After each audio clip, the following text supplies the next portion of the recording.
अस्सलाम वालेकुम students, how are you? Hope you all doing fine. तो स्टूडेंट्स, आज जो हमारा नेक्स्ट टॉपिक है वो है कॉनकरेंट फोर्सेस। क्योंकि हम जैसे कि आपको पता है, हम वेक्टर्स का जो हमारा चैप्टर है उसको डिस्कस कर रहे हैं। तो उसमें जो कॉनकरेंट फोर्सेस है it is one of the important topic. तो उसको अंडरस्टैंड करने की कोशिश करते हैं। तो ये जो हमारा टॉपिक है इसमें दो मेन वर्ड्स हैं। सॉरी। एक है कॉनकरेंट and second is forces. Forces से तो आप फेमिलियर हैं। कॉनकरेंट का क्या मतलब होता है? So we can say that when forces which act at same point, जब कोई भी दो या दो से ज़्यादा फोर्सेस जब किसी एक पॉइंट के ऊपर एक्ट कर रही हों, या उनका जो पॉइंट ऑफ एक्शन है, जो लाइन ऑफ एक्शन है, वो एक ख़ास पॉइंट से पास कर रहा हो, तो हम उसे कॉनकरेंट फोर्सेस कहते हैं। Let's start it. We can write it as forces which act at same point। वो फोर्सेस जो एक सेम पॉइंट के ऊपर एक्ट कर रही हों, उन्हें कॉनकरेंट कहा जाता है। फॉर एग्ज़ाम्पल हमारे पास हम एक पॉइंट ले लेते हैं। ये हमारे पास एक पॉइंट है और इसके ऊपर let's say different forces act कर रही हैं।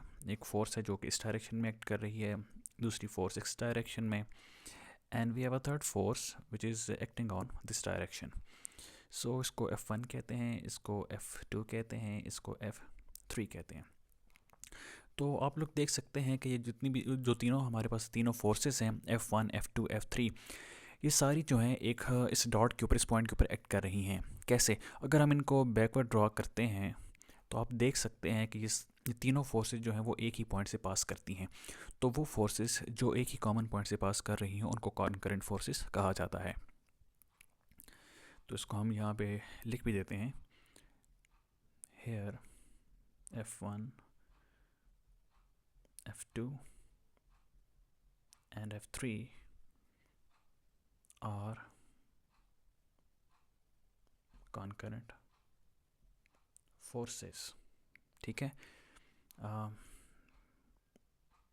Because they are acting at same point। ठीक है? एंड और ये जो पॉइंट है जहाँ पे ये तीनों फोर्सेस मिलती हैं, इस पॉइंट को कहा जाता है पॉइंट ऑफ कॉन्करेंसी। इसको भी लिख लेते हैं। The point where forces meet is called point of concurrency। ठीक है? तो स्टूडेंट्स, यहाँ तक तो हमें अंडरस्टैंड हो गया कि कॉन्करेंट फोर्सेस क्या होती हैं। वो सारी फोर्सेस जो कि जिनका लाइन ऑफ एक्शन एक ही पॉइंट से पास कर रहा हो। तो अब हम इसकी डेफिनेशन लिख लेते हैं कॉन्करेंट फोर्सेस की। इसको हम कुछ ऐसे डिफ़ाइन कर सकते हैं।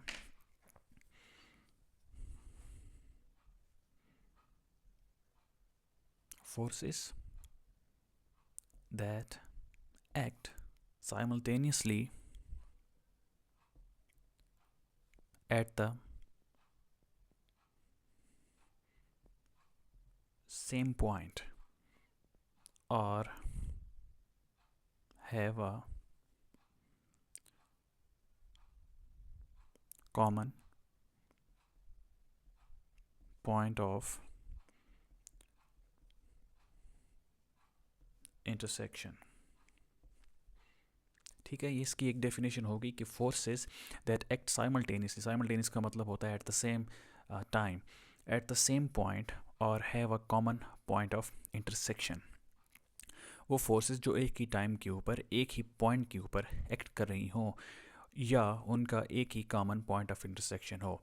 जैसे कि ये इन तीनों फोर्सेस का जो पॉइंट ऑफ इंटरसेक्शन है वो ये पॉइंट है, डॉट। ठीक है? तो ये तीनों फोर्सेस यहाँ से पास कर रही हैं। तो इस तरह हम इसको डिफ़ाइन कर सकते हैं। अभी हम इसकी फ़र्दर एग्जांपल्स देखते हैं। सो दैट हम इसको ज़्यादा बेहतर तरीके से अंडरस्टैंड कर सकें। तो इसकी पहली एग्जांपल लेते हैं। इस एग्जांपल्स में let's suppose we have a point, ठीक है, और इसके ऊपर तीन मुख्तलिफ फोर्सेस एक्ट कर रही हैं। हम इसी मिसाल को दोबारा डिस्कस कर लेते हैं। जैसे कि एक फ़ोर्स इस डायरेक्शन में है और एक फ़ोर्स इस डायरेक्शन में है, और लेट्स से एक फ़ोर्स इस डायरेक्शन में है। ये होगी आपके पास F1, ये होगी F2 और ये होगी आपके पास F3। सो जैसे कि हमने डिफ़ाइन किया है कि forces that act simultaneously eight the same point, कि वो फोर्सेस जो एक ही पॉइंट पे साइमल्टेनियसली एक ही टाइम के ऊपर एक्ट कर रही हों। तो अगर हम इन फोर्सेस को बैकवर्ड ड्रॉ करते हैं, ठीक है, और इसको बैकवर्ड इस तरफ में ड्रॉ करूं और इसको बैकवर्ड में इस तरफ ड्रॉ करूं, तो आप देख सकते हैं कि ये तीनों फोर्सेस जो हैं वो एक खास पॉइंट से पास कर रही हैं। तो जो भी फोर्सेस एक पॉइंट से पास कर रही हों तो आप उन फोर्सेस को कॉन्करेंट फोर्सेस कहते हैं, ठीक है। एक और सेकंड एग्जांपल लेते हैं। लेट्स से आप लोगों ने पेंडुलम तो देखा होगा, हैंगिंग पेंडुलम। तो ये इसका स्ट्रिंग हो गया, और ये एक हुक के साथ हमारे पास एक बॉब है, एक गोला है, ठीक है। तो जब भी हमारे पास एक पेंडुलम जो है, सिंपल पेंडुलम जो है, वो एक स्ट्रिंग के ज़रिए हैंग हुआ होता है, तो उसके ऊपर ये जो बॉब है इसके ऊपर दो फोर्स एक्ट कर रही होती है। एक फोर्स तो है इसकी टेंशन टी, जो कि ये स्ट्रिंग जो है इसको अपवर्ड, इसने जो अपवर्ड जो फोर्स लग रही होती है इसके ऊपर, और सेकंड फोर्स लग रही होती है due to its weight, it's due to gravity of earth, which is equal to mg।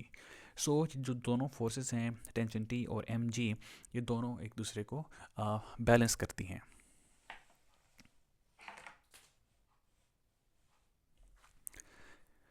And तो ये जो दोनों फोर्सेस हैं टेंशन टी और mg, ये यहाँ पे जो हमारे पास बॉब है इसको उन्होंने बैलेंस किया हुआ है। और हम यहाँ पे देख सकते हैं कि जो mg है वो भी जो वेट टूवर्ड्स जो वेट है उसकी डायरेक्शन डाउनवर्ड है। उसको अगर हम बैकवर्ड ड्रॉ करें इस फोर्स को, तो ये भी इस बॉब में से पास करता है, और साथ में ये जो हमारे पास टेंशन टी है वो भी, उसको भी अगर हम बैकवर्ड ड्रॉ करें तो वो भी इस बॉब में से पास करता है। तो ये जो दोनों फोर्सेस हैं, एक अपवर्ड है और एक डाउनवर्ड है, दोनों का जो लाइन ऑफ एक्शन है वो एक ही पॉइंट से पास कर रहा है। सो ये जो हमारे पास ये एग्जांपल है, ये भी हमारे पास है कॉन्करेंट फोर्सेस की। तो इन दोनों एग्जांपल्स को अंडरस्टैंड करते हुए हम ये भी कह सकते हैं कि we can also describe concurrent forces as forces acting on a same object in such a way that their line of action is passing through the same point, ठीक है। इस तरह भी हम इनको फर्दर डिस्क्राइब कर सकते हैं। So students, this was about concurrent forces, और इंशाल्लाह नेक्स्ट लेक्चर में हम इक्विलिब्रियम फॉर कॉन्करेंट फोर्सेस जो है उसको डिस्कस करेंगे। If you have any question you can ask me in comment section. Okay, hope you understood it well. Thanks for watching.